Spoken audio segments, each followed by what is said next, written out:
بسم الله الرحمن الرحيم. فهذه قراءة أخرى في كتاب أخبار الحمقى والمغفلين للإمام ابن الجوزي رحمه الله تعالى. الباب العاشر في ذكر المغفلين من القراء والمصحفين. يقول رحمه الله تعالى: قال الدارقطني: قرأ علينا عثمان بن أبي شيبة في التفسير، فلما جهزهم بجهازهم جعل السقاية في رجل أخيه، فقيل له: السقاية في رحل أخيه، سورة يوسف آية 70. فقال: أنا وأخي أبو بكر لا نقرأ لعاصم.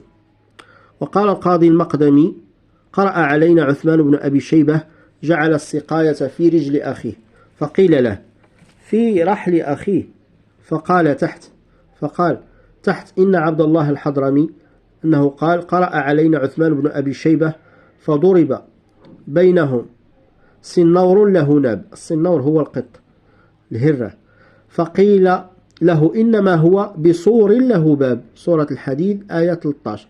فقال: أنا لا أقرأ قراءة حمزة. قراءة حمزة عندنا بدعة. استمر على تصحيفه 40 سنة. قال: حدثني أبو الحسين أحمد بن يحيى قال: مررت بشيخ في حجره مصحف وهو يقرأ: ولله ميزاب السماوات والأرض. فقلت: يا شيخ، ما معنى ولله ميزاب السماوات والأرض؟ قال: هذا المطر الذي نراه. فقلت: ما يكون التصحيف إلا إذا كان بتفسير. يا هذا، إنما هو ميراث السماوات والأرض، سورة آل عمران آية 80 و100. فقال: اللهم اغفر لي، أنا منذ 40 سنة أقرأها وهي في مصحفي هكذا. ادعى الاشتغال بالقرآن وهو الجاهل به.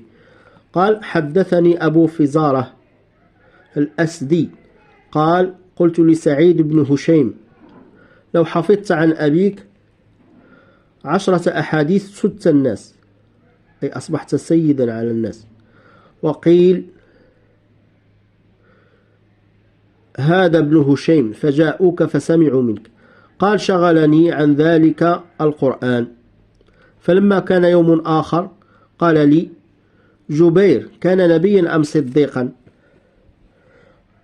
قلت: من جبير؟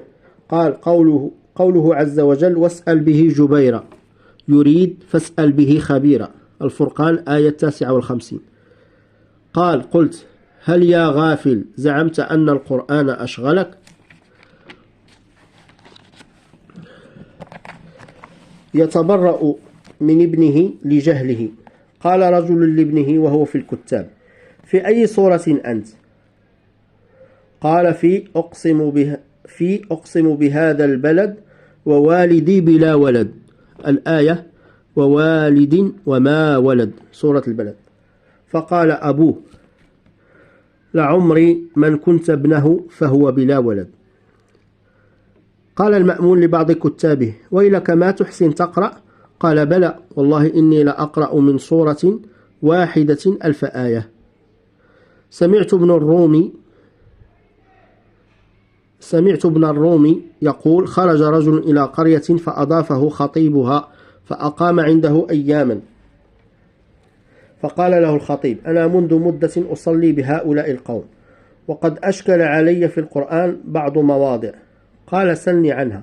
قال: منها في الحمد لله إياك نعبد وإياك أي شيء 90 أو 70. أشكلت علي هذه، فأنا أقولها 90 آخذا بالاحتياط. ونعم الاحتياط. والسلام عليكم ورحمة الله.